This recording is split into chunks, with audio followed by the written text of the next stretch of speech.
बजे रात के घरवा में घुसियो छोड़ा लेटावा के काट के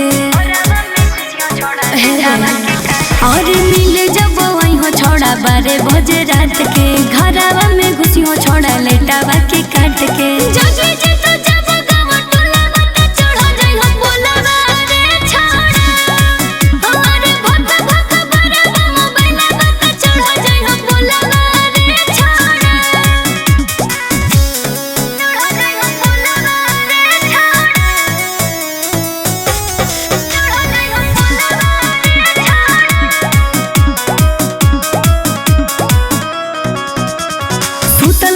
मैया छोड़ा जागल हको भैया लगो हको डर छोड़ा सुझो नहीं उपैया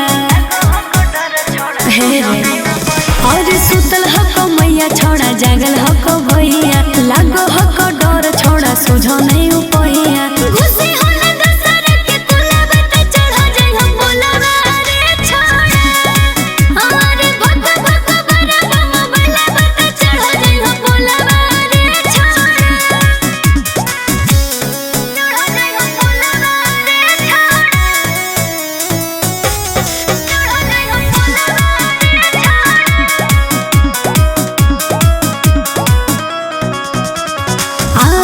पहले ससी देखली हो घड़ी कैले हो को बेटरिया घरवा के बहरे